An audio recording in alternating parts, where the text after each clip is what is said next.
Hello there, this is our Getting Things Done series GTD 02, Mental Housekeeping. Let's get cracking. Well, when we talk about mental housekeeping, we are really talking about this stuff that's going on in our head and they keep showing up. They are not necessarily well organized, they are not necessarily well defined or well determined, and basically they just keep popping up because they want us to make a decision or to take an action about it, right? And there are two things about this mental housekeeping that we got to pay attention on. That is, they could be real or they could be just our perception, just the way we see things. And keeping in mind that we can't possibly look at both sides of the same coin at the same time, and that goes on to tell a lot about how we perceive the world. And number two, it is about stuff that's being left on its own, those unclosed loops. Remember, we talked about in GTD 01 on the Zeigarnik effect. They will become a constant distraction, and that this can actually knock us off track on whatever we are trying to focus on at the moment. And these distractions, you can see here, they can be in physical form, they can be in digital form, they can be mental, they can be emotional. And all of us have experienced this if we are not really experiencing it at this moment. So it's normal actually. And as we grow older, as life gets more complex, as we all know, then the amount of this stuff that get cropped up in our head will actually increase.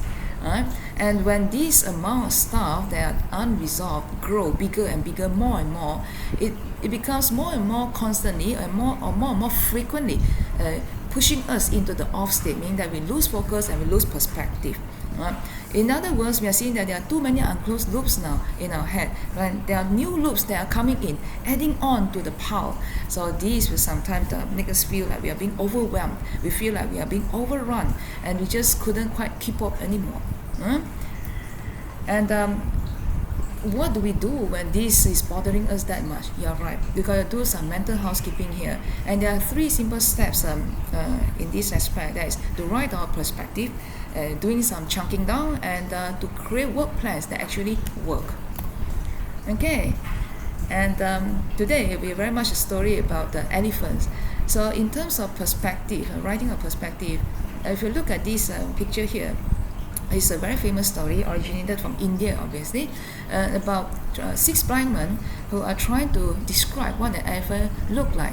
So, for instance, this guy who is sitting on top of the elephant and happened to be holding on to the ear, the fan-like ear of an elephant. What would the guy say? Yeah, an elephant is like a fan. Well, what about this guy who is standing at the back of the elephant and happened to be groping the tail of an elephant? Oh, an elephant is like a rope. Similarly, a guy who is standing right in front of the elephant and trying to figure out what the elephant is like by holding on to the tusk of the elephant. Surely the guy will say the elephant is as sharp as a spear.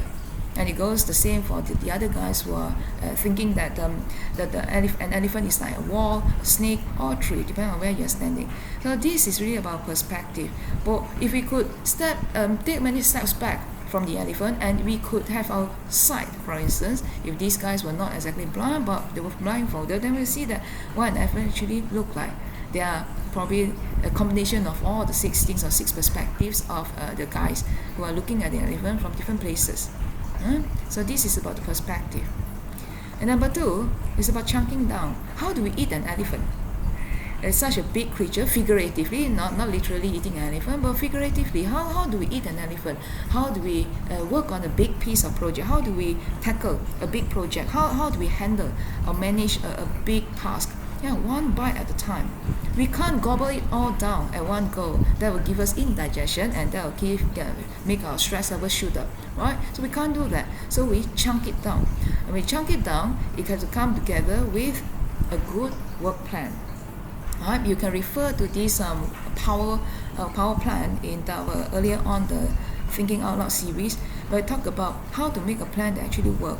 To summarize it, we have it here. We've got to have progress goals. These are little milestones along the way, and we have the ultimate goals. So along the way, say for example, we are trying to travel from Johor to Kuala Lumpur. So along the way, we could probably stop along the Malacca. We could probably stop along the Greece Milan before we get into Kuala Lumpur. Right? So these little milestones, those are we're talking about Malacca, the Greece Milan, those are progress goals, the milestones. And the ultimate goal is reaching Kuala Lumpur and doing what you need to do there. And we always must have backup plans. So it sometimes catches us off guard when we can't get our original plan coming through as we like, when and where and how. Then we get frustrated and we start to fret and we start to give up. So the backup plans is always important. Like what we say, we have plan A, plan B, and plan C. So obviously plan A is the most preferable, but plan B is workable as well, even though that is our second choice. And last but not least, we got to be patient, we got to be persevering. To be patient and to be persevering are two key ingredients to make any plans work at all. Because as we can see, we need backup plans because things don't always go as we wish or as we plan, and accidents or mishaps can take place, right? And we got to reroute, we got to have detours, we got to make new plans.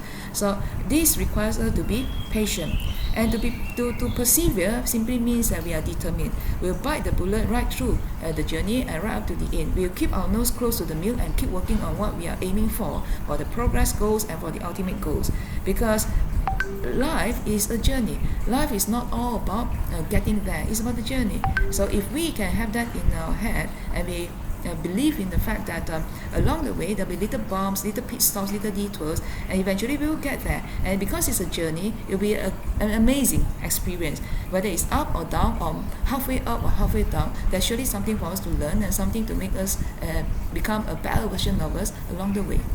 Alright? So with that, I would like to end with a quote by Einstein. We can't solve our problems with the same set of thinking we used when we created them. We always got to, if we want to solve a problem which we couldn't solve previously, surely we got to make some modification to our thinking and approach. In some circumstances, we may even need to have an overhaul of the way we think. Or in the more severe cases, more serious cases, we may even need to totally replace the way we used to think.